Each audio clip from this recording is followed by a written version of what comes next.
Hello everybody and welcome back to Under Review. After a week break, Katera and I are going to update you on everything you need to know going into March Madness. We will be discussing the Big East tournament, including the fact that the UConn Huskies are once again Big East tournament champions as well as regular season champions. But first, I'm Katrina Hatch. And I'm Katera Prohaski. Let's get started.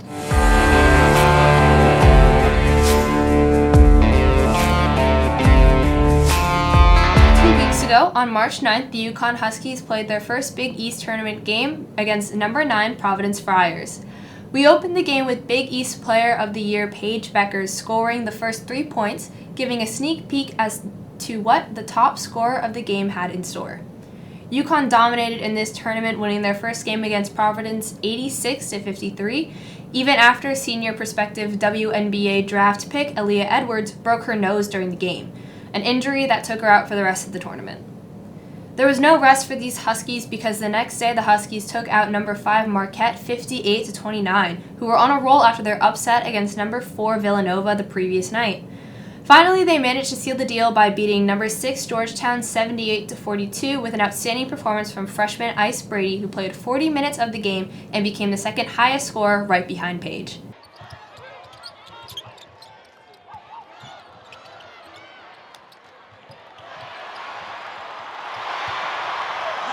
Ice Brady definitely managed to make up for the loss of Aaliyah Edwards in the remaining games of this tournament.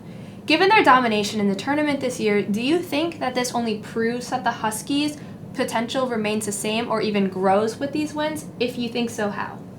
Despite the adversity that they faced this year with so many players being out of the game due to injuries, the Huskies have managed to pull their weight in wins this season and continue to do so all throughout the Big East tournament, coming out on top for the 11th year in a row.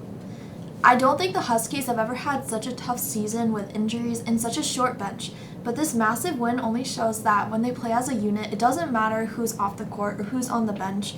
The team has a winning system and winning players. Huskies are going into the NCAA tournament ranked number 3 in the nation, which is their lowest seed since 2005. Going into the NCAA tournament, the Huskies faced number 14 Jackson State in round 64, held in none other than Gamble Pavilion. The Jackson State Tigers are part of the Southwestern Athletic Conference, and they come in with an undefeated score. The Huskies started strong in this tournament, beating the Tigers 86-64, with amazing plays by Ashlyn Shade and her consistent shooting and three-pointers, along with the return of the WNBA draft pick Aaliyah Edwards. She managed to come back from a broken nose to play in this first round game and managed 20 points in 26 minutes. After this performance, what do you think we can expect from the Huskies in future play during the tournament? I think we can expect to see the Huskies enter the tournament strong, especially with Aaliyah's return to the game. We watched the Huskies fight with confidence and strong team energy in the Big East, and I think if we continue to fight like we have been, then there's a bright future ahead for the team despite the fact that our NCAA seed this season is lower than usual. I think having Edwards back will also promote UConn's confidence in the tournament, and we've definitely missed her these past few games.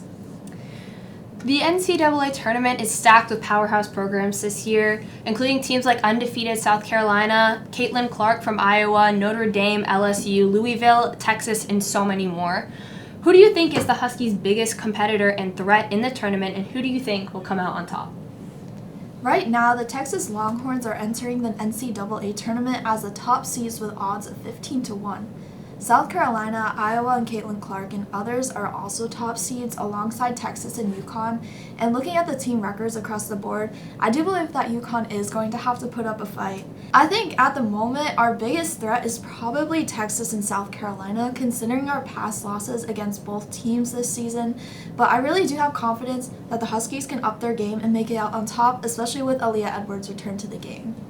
The Huskies continue their tournament play on March 25th at 6 p.m. against number 6 Syracuse here at Gamble Pavilion. The Orangemen are part of the Atlantic Coast Conference with a 24-7 and 13-5 season. The Huskies and the Orangemen faced off almost 3 years ago to the day, and the Huskies won 83-47. If they advance, they will face either number 2 Ohio State or number 7 Duke March 30th. So stay tuned for all the upcoming March Madness games, but until then, I'm Katrina Hatch. And I'm Katera Prohaski. Thanks for watching.